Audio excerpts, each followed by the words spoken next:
সুপ্রিয় শিক্ষার্থীরা, আশা করি সবাই ভালো আছো। আমিও ভালো আছি। চলে আসলাম তোমাদের মাঝে আরেকটি ক্লাস নিয়ে।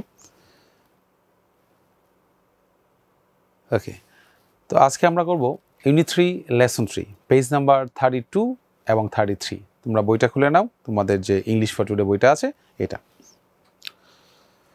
চলো ক্লাস তাহলে আমরা শুরু করে দিই। আর ক্লাসের শুরুতে যেটা থাকছে, আমরা আগে ক্লাসে কি করেছিলাম? আমরা আগে ক্লাসে করেছিলাম ইউনিট 3 লেসন 2, সেটা ছিল রিডিং রিয়েলি হেল্পস। পড়ার মাধ্যমে যে আসলে উপকার পাওয়া যায় সেটা আমরা এখানে বুঝতে পেরেছিলাম। উসাইন বোল্ট এবং আমাদের মাইকেল ফেলপস, তাদের সম্পর্কে আমরা জেনেছিলাম এবং অলিম্পিক সম্পর্কে জেনেছিলাম। তো তোমাদের হোমওয়ার্ক ছিল, দুইটা হোমওয়ার্ক ছিল। সো দেখো তোমরা আসলে কি করেছো, আমার সাথে একটু মিলিয়ে নিবে। ওকে, তো আমাদের এরকম অপশন দেওয়া ছিল আর নিচে তোমার এরকম ব্ল্যাঙ্ক খালি জায়গা দেওয়া ছিল। ওখান থেকে এই অপশনগুলো থেকে আসলে আমাদের অ্যান্সারগুলো করার কথা। তো দেখো কি আছে, আমারটার সাথে অবশ্যই মিলিয়ে নিবে যে তোমাদেরটা মিলছে কিনা। তো ফার্স্ট গ্যাপটা কী হবে? অ্যাজ দ্য ফাস্টেস্ট সুইমার, সে ছিল সাঁতারু। কার কথা বলছিল এখানে? একজন ছিল swimmer, and the other is celebrated as the fastest Sprinter of the world. বিশ্বের স্প্রিন্টার মানে সবচেয়ে গতি মানব যেটা বলা হয়ে থাকে, ঠিক আছে। তারপরে দেখো, however both are unparalleled for their speed, দুজনের তো স্পিড ছিল, গতি ছিল এখানে মেইন বিষয়। এটা they made history in the Beijing Olympics, ঠিক আছে। they have made newer histories, তারা নতুন ইতিহাস তৈরি করেছিল। they are the living legends now, এখনও কিন্তু কেউ মারা যায়নি, দুজনেই জীবিত আছেন। তো তারা দুইটাই কি লিভিং লিজেন্ড, কিংবদন্তি, জীবন্ত কিংবদন্তি যেটা বলা হয়। though Phelps has retired, Phelps তো রিটায়ার করেছে from his race, Bolt has prospects to prove himself in the next Olympics as well, সে তো পরে অলিম্পিক্সেও খেলেছেও। after the biggest show on earth is over in London, কারণ এটা তো সবচেয়ে বড়, আগেই বলেছি সবচেয়ে বড় বিগেস্ট শো। হ্যাঁ, this debate will go on, এই আমাদের বিতর্কটা চলতেই থাকবে। only time will answer the question, এবং সময় এর অ্যান্সারটা দিবে। আরেকটা হোমওয়ার্ক ছিল এর মধ্যে, সেটা গিয়ে তোমাদের পেয়ারে কাজ করার কথা ছিল, যে কে debate, give you reason in favour of your decision, কেন তুমি এটা বলছো, এরকম একটা কি করা, একটা কনভারসেশন করা দুজনের মধ্যে, ঠিক আছে। যেমন ধরো তোমার পার্টনার মধ্যে কথা হচ্ছে, myself how are you partner, আমরা তো প্রথমে একটু জিজ্ঞেস করে নিব সে কেমন আছে না আছে, শুরু থেকে তো তাকে কোয়েশ্চেন করা যায় না। তো myself how are you partner, আমি বলছি যে পার্টনার তুমি কেমন আছো, সরি এখানে আমাদের একটা কী হবে, হাউ আর ইউ, এখানে তো ইউ হওয়ার কথা, এটা হবে না, আর এখানে এটা কি হবে, কোয়েশ্চেন মার্ক হবে, ঠিক আছে। পার্টনার তুমি কেমন আছো, এটা ছিল আমাদের বিষয়। How are you partner, partner দিলে অবশ্যই অ্যান্সার দিবে I am fine and you, আমি ভালো আছি, তুমি কেমন আছো। তারপর দেখো myself I am also fine, who is better between Phelps and Bolt, দুজনের মধ্যে কে বেটার, এই কোয়েশ্চেনটা আমি করেছি বা তুমি করেছো, এরকম বিষয়। অ্যান্সার কি আসতে পারে, I think Usain Bolt is better of the two, Usain Bolt better, তার কাছে মনে হচ্ছে বেটার। এখন কোয়েশ্চেন হচ্ছে কেন বেটার, তা আমি কোয়েশ্চেন করলাম why do you think Bolt is better, কেন তোমার মনে হচ্ছে বোল্ট হচ্ছে কি বেটার, ঠিক আছে। তাহলে দেখি অ্যান্সার কি আসে। তোমরা আশা করি ডিসকাশনটা করেছো, করার কথা, তোমার ফ্রেন্ড যেহেতু ছিল। হ্যাঁ, পার্টনার তাহলে এখন কী বলছে, Bolt has won 6 gold medals in 6 Olympic final, সে তো 6টা অলিম্পিকের ফাইনালে কী করেছে, 6টা মেডেল জিতেছে। He is the first man to sweep the 100 and 200 in back to back Olympics, 100 metre এবং 200 মিটার ব্যাক টু ব্যাক অলিম্পিক্সে সে কী করেছে, ফার্স্ট হয়েছে। হোয়াটস ইউর ওপিনিয়ন, তোমার ওপিনিয়নটা কি? পার্টনার কী বলছে, আমি কি বলছি, I think Phelps is better, আমার কাছে মনে হচ্ছে ফেলপস বেটার। ও হতেই পারে, এটা তোমাদের মধ্যে এরকম ডিসকাশন হতে পারে, বা দুজনেই একজনকে সিলেক্ট করতে পারে, কোনো সমস্যা নেই, তোমরা যেরকম অ্যান্সার করেছো কোনো সমস্যা নেই। He has one 22 overall Olympics মেডালস, কারণ তো তার 22টা মেডেল, আর তার মধ্যে 18টা গোল্ড আছে, 2টা সিলভার অ্যান্ড 2 ব্রোঞ্জ, 2টা ব্রোঞ্জও আছে। He surpasses Larisa Latynina for the most Olympics medal, কারণ এর আগে সবচেয়ে বেশি ছিল ল্যারিসা ল্যাটিনিয়ার, সে এটাকে ক্রস করেছে, তার মানে সবচেয়ে বেশি এখন পর্যন্ত ফেলপসের আছে, এজন্য সে better. My partner Bolt is the fastest man, আমি বলছি, সে পার্টনার বলছে হ্যাঁ বোল্ট হচ্ছে সবচেয়ে দ্রুততম মানব। আচ্ছা, তাহলে এখন আমি কি বলছি, Phelps is the fastest swimmer, সে যদি দ্রুততম দৌড়ে হতে পারে, সে তো সাঁতারে দ্রুততম। Bolt has one only 6 medals, so he can be better. বলছে বলতো 6টা করেছে, তাই সে কি হতে পারে না, বেটার হতে পারে। মাই পার্টনার কি বলছে, Phelps has retired but Bolt seems to continue his sprint career। বলতে চাচ্ছে যে ফেলপস তো রিটায়ার করে ফেলেছে, কিন্তু বোল্ট তো কন্টিনিউ করবে। So he has the opportunity to surpass, তারও তো সুযোগ আছে তাকে কি করা, পাস করে চলে যাওয়া, এই সুযোগটা তার মধ্যে আছে। Myself, I think Bolt can't surpass Phelps in respect of the number of Olympic medals. এখন আমি বলছি যে না, বোল্ট তো হচ্ছে মেডেলের দিক থেকে তো তাকে এগিয়ে যেতে পারবে না, কারণ মেডেল তো তার 22টা medal, but both of them are the best in the respective team. তবে হ্যাঁ, আমি এটা স্বীকার করছি যে হচ্ছে দুজনেই তার তার জায়গায় হচ্ছে সেরা, এটা আমরা বলতে পারি। ঠিক আছে, তো এরকম ডিবেট বিতর্ক এটা চলতেই থাকবে, ডিবেটটা চলতে থাকবে, এটা নিয়ে নো ডাউট। কিন্তু সময় বলে দেবে এটা অ্যান্সার, এটা হলে আমরা জানতে পেরেছি। যাই হোক, এটা ডিবেট হওয়া এটা কিন্তু ভালো জিনিস। তো আশা করি তোমরা এটা ডিবেটটা করেছিলে। ওকে, তাহলে আমরা আজকে কি পড়ছি, আমরা আজকে পড়ছি হচ্ছে গিয়ে ইউনিট 3 লেসন 3। কী থাকছে আমাদের, change in past times. Past টাইমসের মধ্যে যে পরিবর্তন আসছে, মানুষের অবসর বিনোদনের মধ্যে যে পরিবর্তন আসে, সেটাই আমরা আসলে আজকের প্যাসেজে জানার চেষ্টা করব। কেমন, দেখো একটা ছবি দেখছি, এই যে এটা দেখলে আসলে আমাদের ছোটোবেলার কথা মনে পড়ে যায়। আমরা কি করতাম, এরকম একজন সামনে দিয়ে যেত, তার পিছনে আমরা এরকম লাইন ধরে ধরে যেতাম, এবং সেই বনের মধ্যে দেখা যাচ্ছে আমরা এরকম মাঠে ঘাটে এরকম করেছি।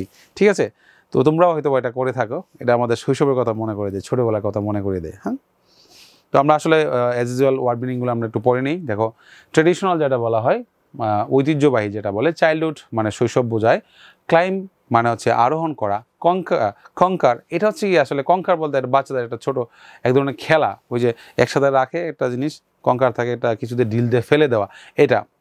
ডেকলাইন ধীরে ধীরে হচ্ছে হারিয়ে যাওয়া, সার্ভে জরিপ করা, চ্যারিটেবল মানে দাতব্য, এটা আসলে টাকা পয়সা বিনিময় হয় না, এমনিতে মানুষ ফ্রি করে থাকে। এক্সপিরিয়েন্স অভিজ্ঞতা মানুষের, রিমেম্বার স্মরণ করা, ইনক্লুড অন্তর্ভুক্ত করা, ডেইজি এক ধরনের ফুল, ডেইজি ফুল আছে কিন্তু, ফিড মানে খাওয়ানো, জেনারেশন মানে হচ্ছে প্রজন্ম, প্রজন্ম বলতে হচ্ছে বাবা ছেলে এভাবে যে হয়, এগ্রি মানে সম্মত হওয়া, হাইলাইট মানে হচ্ছে কোনো কিছুর উপর আলোকপাত করা, ইমপ্যাক্ট মানে হচ্ছে প্রভাব, ওয়েলবিং মানে হচ্ছে কল্যাণ মঙ্গল, অপরচুনিটি সুযোগ, ডিফিসিট মানে হচ্ছে অভাব, ডিসঅর্ডার মানে ব্যাধি বা রোগ বা কোনো ঝামেলা, গাইডেন্স মানে দিক নির্দেশনা, কনসিকুয়েন্সেস মানে হচ্ছে ফলাফল। তো দেখো, এই ছিল ওয়ার্ড মিনিংগুলো। ওয়ার্ড মিনিংগুলো অবশ্যই তোমরা কিন্তু মুখস্থ করবে, কারণ তোমার এটা সবসময় কাজে লাগবে, এই প্যাসেজটা বুঝতেও তোমাকে সাহায্য করবে। তারপরে আসো, তো এই গল্পটা আমাদের পড়তে বলছে, রিড দ্য টেক্সট, এখানে যা লেখা সেটা পড়তে বলেছে। Childhood outdoor past times in decline, কিসে আছে এটা এখন, ডেক্লাইন হয়ে যাচ্ছে। Traditional childhood past times of climbing trees and playing conkers are in decline. Oh sorry, এটা আমাদের heading, childhood past times in outdoor past times in decline. তো traditional childhood past times of climbing trees, এই যে আগে যে আমরা গাছে উঠতাম, অ্যান্ড প্লেয়িং কঙ্কার্স, এই যে কঙ্কার্স খেলা, ডিল দিয়ে যেগুলো ফেলে দেওয়া, কঙ্কার্স আর ইন ডেক্লাইন, এগুলো এখন আর খুব একটা দেখা যায় না। গাছে ওটা তো এখন টাফ বিষয়, অনেক হার্ড মনে হয়। According to a survey by the RSPB, RSPB বলতে কী বলছে, Royal Society for the Protection of Birds, তারা একটা সার্ভে করেছিল, একটা সংগঠন যারা হচ্ছে বার্ড মানে পাখিদের টিকিয়ে রাখার জন্য তারা হচ্ছে গিয়ে এই সংগঠনটা করেছে, তারা একটা সার্ভে করেছিল, একটা জরিপ করেছিল। It's a charitable organisation registered in England and Wales, England এবং ওয়েলসে একটা দাতব্য প্রতিষ্ঠান এটা। কোনটা, আরএসপিবি, ঠিক আছে। The survey shows that people under 34 recall far fewer such childhood outdoor experiences than people over 55, according to a survey by RSPB. The survey দেখাচ্ছে যে 34 recall far fewer such childhood, মানে 55 এর মধ্যে that people over 55, according to the survey, মানে এখানে তারা যে চাইল্ডহুডের যে এই যে আগের যে ঘটনাগুলোর কথা মনে থাকা, রিকল মানে তারা যে স্মরণ করা, সেটা স্মরণ করতে পারছে কয়জন, 55 জনের মধ্যে হচ্ছে তোমার 34। আচ্ছা, 34 যাদের বয়স বা তার নিচে বয়স, তারা তাদের এই ছোটোবেলার কথাগুলো মনে করতে পারছে, কিন্তু 55 যাদের বয়স, তারা হচ্ছে তাদের এই অ্যাক্টিভিটিসগুলোর কথা খুব একটা মনে করতে পারছে না। টু এ সার্ভে, এটাই তো, sorry, the survey shows that people under 34 recall far fewer such childhood outdoor activities than people over 35। হ্যাঁ তারা 55 বয়স যারা তাদের থেকে 34-এ যারা তারা এই জিনিসগুলোর কথা বেশি মনে করতে পারছে, এটা রিপোর্টটা বলছে সার্ভেটা। People are asked which of the 12 childhood outdoor experiences they could remember, তাকে জিজ্ঞাসা করেছিল যে 12টা আউটডোর অ্যাক্টিভিটিস মানে তারা যে ঘরের বাইরে যে কাজগুলো করেছিল পাস্ট টাইম হিসেবে সেগুলো তারা কতগুলো স্মরণ করতে পারবে। অ্যান্সারগুলো কী আসে? The answer included making dance, মানে ওই যে আমরা লুকাই না, লুকানোর জন্য যে বিভিন্ন জিনিস তৈরি করি, এই লুকানোর জিনিস, ডেইজি চেঞ্জ বা ওই যে এই যে ফুলের মতো হওয়া মানে একজনের পিছনে একজন ধরে রাখা, এটা ক্লাইম্বিং ট্রি গাছে ওঠা, প্লেয়িং কঙ্কার্স অ্যান্ড ফিডিং বার্ডস পাখিকে খাওয়ানো, এই যে আমরা পাখির বাসায় উঠে হচ্ছে পাখির বাচ্চা ধরে খাওয়ানো, এগুলা। 4 out of 5 boys climb trees, এখান থেকে দেখা গেল কি 5 জনের মধ্যে 4 জন গাছে উঠেছে। And the same number of girls made daisy change, একই রকমভাবে মেয়েদের ক্ষেত্রেও 4 জনের মধ্যে 5 জনের মধ্যে 4 জন হচ্ছে ডেইজি চেঞ্জ করেছে। But the survey showed the numbers decreasing among the newer generation, কিন্তু সার্ভে থেকে একটা জিনিস দেখা যাচ্ছে যে এই অ্যাক্টিভিটিসগুলো হচ্ছে নতুন প্রজন্মের মধ্যে এই জিনিসগুলো দেখা যাচ্ছে না, এগুলো হারিয়ে যাচ্ছে। সাম 15% more of those aged over 55 had this outdoor experience in their childhood. তো এখানে 55 এখন যাদের বয়স 55 তাদের মধ্যে 15% হচ্ছে এই ধরনের কাজগুলো তারা করতো, compared with those between 15 to 34 years old। ঠিক আছে, তাদের সাথে কম্পেয়ার করে দেখা গেল যে ওনার হচ্ছে ওই যাদের বয়স হচ্ছে 55 তারা হচ্ছে তার মধ্যে 15% কথা বলেছে। সাম 92% of the public agreed that experiences of nature were still important to children। 92% মানুষ বা পাবলিকই বলে সম্মত হয় যে এই যে প্রকৃতির সাথে যে বাচ্চাদের যে কানেকশনটা এই ধরনের বিষয়গুলা, and 82% agreed that school should play a role in providing them to all children। এবং বলা বলতে যে স্কুলেই আসলে এই সুযোগটা তৈরি করে দেওয়া উচিত, নেচারের সাথে তাদের বাচ্চাদের কানেকশনের যে বিষয়টা বা পাস্ট টাইম যে তারা করবে সেটা প্রকৃতির মধ্য থেকে করবে। ঠিক আছে, তো 92% বলতেছে যে প্রকৃতির সাথে তাদের বাচ্চাদের কানেকশনটা থাকা উচিত, 82% বলতেছে স্কুল হচ্ছে এই সুযোগগুলো করে দিবে। The survey has highlighted the positive impact of contact with nature on a child's education, health, well-being and social skills। ওই জরিপ একটা বিষয়কে আলোকপাত করার চেষ্টা করেছে যে নেচারের সাথে বাচ্চাদের যদি কন্ট্যাক্ট থাকে, কানেকশন থাকে বা তাদের প্রকৃতির সাথে যদি কানেকশন থাকে তাহলে এটা একটা ইম্প্যাক্ট পড়ে, একটা ভালো একটা প্রভাব বিস্তার করে কোথায়? তার শিক্ষা বলো, তার স্বাস্থ্য বলো, তার ভালো থাকা বলো বা তার সামাজিক যে দক্ষতাগুলো অর্জন করা দরকার তার মধ্যে এই প্রকৃতি একটা প্রভাব বিস্তার করে। At the same time there has been a decline in this RSPB opportunities. এবং বলতে হচ্ছে এই যে RSPB যে তারা যে অ্যাক্টিভিটিসগুলোর কথা বলেছে এগুলোর মধ্যে কি হয়, ডেক্লাইন হওয়াটা মানে হারিয়ে যাওয়াটা আছে টিকে থাকে, with negative consequences for children. কিছু ক্ষেত্রে আবার বাচ্চাদের নেগেটিভ কিছু ইমপ্যাক্ট থাকতে পারে। Families and society a condition now known as nature deficit disorder. এই যে তোমার হচ্ছে there has been a decline in this RSPB opportunities, decline হচ্ছে, তারপর হচ্ছে কিছু নেগেটিভ বাচ্চাদের উপর একটা ইমপ্যাক্ট থাকতে পারে, কারণ অনেক সময় অনেকে ব্যথা পায় হয় বা কিছু কামড় দিতে পারে। তো ফ্যামিলি সোসাইটি কন্ডিশন এই যে একটা অবস্থা, সার্বিক অবস্থা, এটা হচ্ছে গিয়ে নেচার ডেফিসিট ডিসঅর্ডার বলতে যাচ্ছে যে প্রকৃতির ত্রুটি না, ঠিক আসলে এটা ঘাটতি থেকে কিছু ঝামেলা হতে পারে কিন্তু বাচ্চাদের সাথে প্রকৃতির মধ্যে গেলে, তাই না? কেউ গাছে উঠলো, সেখান থেকে পড়ে গেলো, ব্যথা পেলো, ঠিক আছে, কোনো একটা পোকা কামড় দিল বা কোনো একটা বন্য পশু তাকে কামড় দিল, তো এই ধরনের কিছু ডিসঅর্ডার ঝামেলা থাকতে পারে। তারপরে দেখো Mike Clarke, chief executive of the RSPB, will meet parliament members to urge the government to join other organizations in providing children with first-hand experience of the natural environment। তো এই যে মাইক ক্লার্ক হচ্ছে RSPB আমরা যে সংস্থার কথা বলেছিলাম তার যে চিফ প্রধান নির্বাহী, উনি হচ্ছে বলছে পার্লামেন্টের মেম্বারদের সাথে কথা বলবেন যাতে গভর্নমেন্ট কি করে আর অন্যান্য সংস্থার সাথে মিলে হচ্ছে গিয়ে এই বাচ্চাদের যাতে প্রাকৃতিক পরিবেশের একটা অভিজ্ঞতা তাদের দিতে পারে সেটা হয়। এটা বেসিক্যালি শহরের বাচ্চাদের ক্ষেত্রে বেশি প্রযোজ্য, কারণ গ্রামের বাচ্চারা অটোমেটিক্যালি কী হয় প্রকৃতির মধ্যে থাকে সব কিছু। We believe this guidance should include the many positive impact of children of having contact with nature and learning outside the classroom. তারা বলতে চাচ্ছে যে তারা বিশ্বাস করে যে এই ধরনের নির্দেশনাগুলো তারা হচ্ছে বাচ্চাদের প্রকৃতির সাথে মিশে থাকার জন্য তাদেরকে উৎসাহিত করার বিষয়টা, এবং হচ্ছে গিয়ে ক্লাসরুমের বাইরেও যে শেখা যায় বা ক্লাসরুমের বাইরেও যে শিক্ষার দরকার আছে এটা হচ্ছে কি তাদেরকে সাহায্য করবে। ঠিক আছে, তো এই ছিল প্যাসেজটা, একটু একেবারে কঠিন সহজ প্যাসেজ ছিল না, মিনিংটা বোঝাটা একটু ছিল। তো আশা করি তোমরা বুঝতে পেরেছো, আবার পড়বে তাহলে আরও বুঝতে পারবে আর আমার কথাগুলো ফলো করবে। বি নম্বর, আমাদের বি নম্বরে কি আছে? Read the following words and write their meanings as you understand them from the context. ওই যে আমরা প্যাসেজটা দেওয়া আছে ওখান থেকে যে জিনিসটা বুঝেছো সেটা বুঝে এটা ওয়ার্ড মিনিংটা লিখো। এটা আসলে ইংলিশে লেখার কথা বলেছে, বাংলায় লিখতে বলে নাই, আমি বাংলায় অলরেডি লিখে দিয়েছি তোমাদের।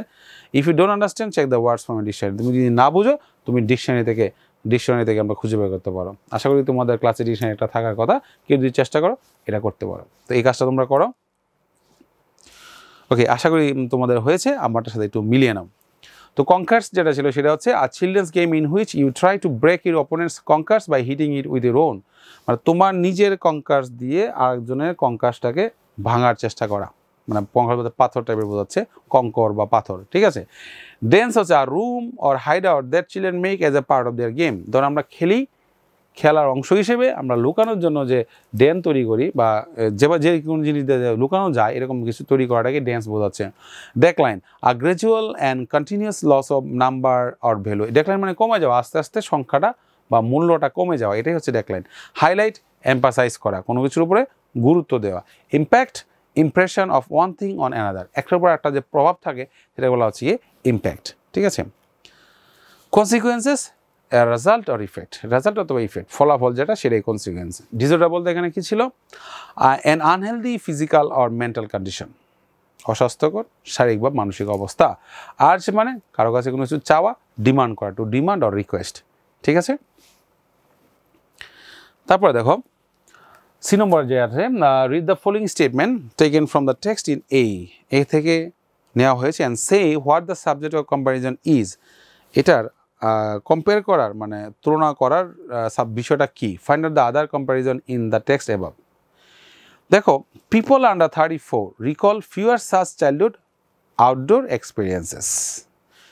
যাদের বয়স 34-এর নিচে তারা হচ্ছে তার আউটডোরে মানে ঘরের বাইরে তারা যে তাদের যে বিনোদনের মাধ্যমগুলো ছিল সেগুলা তারা মনে করতে পারছে। দেন পিপল আর 55 মানে 55-এরা থেকে 34 যাদের বয়স, 34 বা 34 নিচে যাদের বয়স তারা হচ্ছে 55 যাদের বয়স তাদের থেকে বেশি তারা এই কথাগুলো মনে করতে পারছে, কারণ 55 যারা তারা ভুলে গিয়েছে অনেক কিছু। According to the survey by Ipsos MORI for আরএসপিএস, উনি হচ্ছে আরএসপিবির একজন সদস্য, উনি হচ্ছে এই সার্ভেটা করেছিলেন। তো এটার অ্যান্সারটা কী হতে পারে দেখো, হিয়ার দ্য মানে এখানে কী বলতে চাচ্ছে যে here the change of past Times has been compare. আসলে পাস্ট টাইমের যে চেঞ্জ হচ্ছে, পরিবর্তন হচ্ছে, মানুষের বিনোদনের মাধ্যমে পরিবর্তন হচ্ছে, এটা কম্পেয়ার করার চেষ্টা করেছে। The other comparison is that, আরেকটা কম্প্যারিজন হচ্ছে যে some 15% more of those aged over 55 had this outdoor experience in their childhood. মানে 55 থেকে যাদের বয়স বেশি, 55-র বেশি, তারা হচ্ছে 15% হচ্ছে বলছে যে তারা হচ্ছে এই এক্সপিরিয়েন্সগুলো করেছিল, মানে এই চাইল্ডহুডের বিনোদনগুলো করেছিল। Compare with those between 15 to 34 years old. 34 এই 15 থেকে 34 বছর বয়সের মধ্যে থেকে তাদেরটা 55-এর যেটা তাদেরটা কথা বলছে, ঠিক আছে।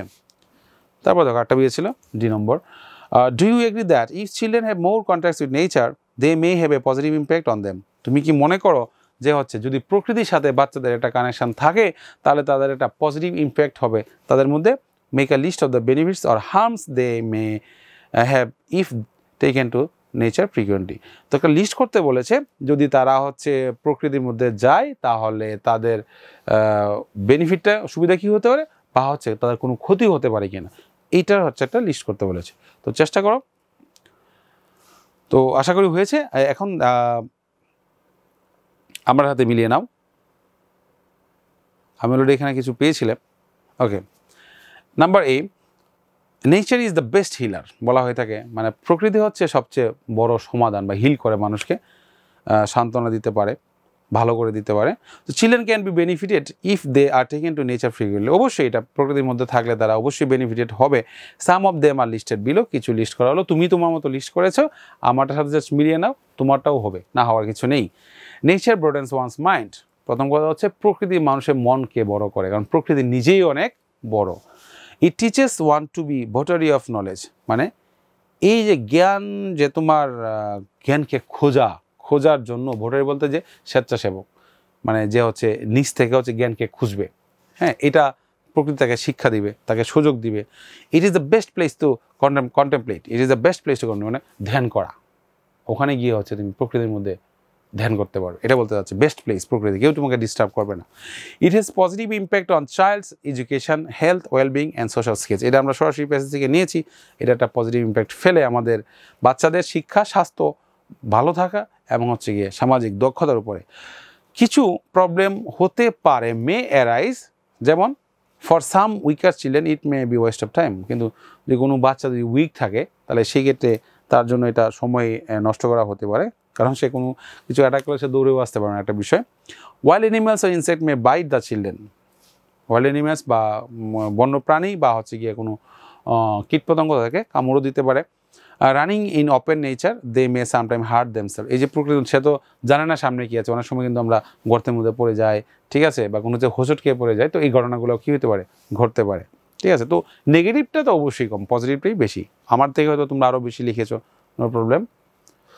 এখন দেখো এই নাম্বারে কী আছে, এইটা হচ্ছে আসলে যেটা বলে দিচ্ছি, এটা তোমার জন্য হোমওয়ার্ক হিসেবে থাকবে, মানে বাড়ির কাজ হিসেবে থাকবে, তোমাকে একটু কাজ করতে হবে এটার উপরে। আশা করি তোমরা এটা করবে। আমি জাস্ট এটা বিষয়টা বলে দিচ্ছি কী ছিল। Speak to the senior citizens in your home or community. তুমি যেখানে থাকো সেখানে সিনিয়র সিটিজেন বলতে বলছে তোমার যারা বড়, বয়োজ্যেষ্ঠ বা একটু বয়স্ক মানুষ, তাদের সাথে কথা বলতে বলেছে। কথা বলবে। Ask them about their past Times activities. তারা আগে কী করতো, তারা তাদের ছোটোবেলায় কী কী করেছে, মানে আনন্দের জন্য ফ্রি টাইমে কী কী করেছে, এটাও কোয়েশ্চেনটা অবশ্যই করবে। তাহলে দেখবে তুমি অনেক কিছু জানতে পারবে এবং তুমি বন্ধুদের মধ্যে শেয়ার করতে পারবে, আমরাও জানতে পারবো। And take notes on them. অবশ্যই সে কী কী বলেছে এই নামগুলো লিখে রাখবে। তুমি যদি এটা ইংলিশ না পড়ো, অবশ্যই তুমি বাংলায়, মানে বাংলিশ যেটা বলা হয় ওই ওয়ার্ডটাকে বাংলায় লিখে রাখবে, কোনো সমস্যা নেই। গোল্লা ছোট ছিল না, তো এরকমভাবে। Then write a paragraph in the style of the text given in the section A. এই নম্বরে যেভাবে তোমাকে একটা ওরা গল্পটা লিখেছে তুমিও ঠিক এইভাবে পরে প্রেজেন্ট করবে টু শো দ্য ডিফারেন্সেস, পার্থক্যটা কী আছে। Also mention why this differences have taken place. কেন এই পরিবর্তনগুলোও হয়েছে সেই বিষয়টাও তুমি ওখানে লেখার চেষ্টা করবে। জাস্ট পারফেক্ট হওয়া লাগবে আমি এটা বলছি না, কিন্তু চেষ্টা করবে। অবশ্যই ইনফরমেশনগুলো কালেক্ট করবে। যাকেই পাবে সিনিয়র তাদের সাথে একটু বসে কথা বলবে সুন্দরভাবে, হ্যাঁ। ওকে, তাহলে আমরা আসলে কী শিখলাম আজকে? আমরা ইউনিট 3 লেসন 3 কমপ্লিট করেছি। এই যে আমাদের পাস্ট টাইমের মধ্যে যে চেঞ্জেসগুলো আসে সেটা আমরা জেনেছি। তো হোমওয়ার্ক বলতে আমি আগেই বলেছি, তোমার হোমওয়ার্ক থাকছে হচ্ছে পেজ নাম্বার 33 ই। এই হোমওয়ার্কটা অবশ্যই করলে আমি অনেক বেশি খুশি হব এবং আমরা অনেক ইনফরমেশান জানতে পারবো। তো এতক্ষণ আমার সাথে থাকার জন্য তোমাকে সবাইকে ধন্যবাদ জানাচ্ছি। দেখা হবে পরবর্তী ক্লাসে। ততক্ষণ ভালো থেকো। আল্লাহ হাফেজ।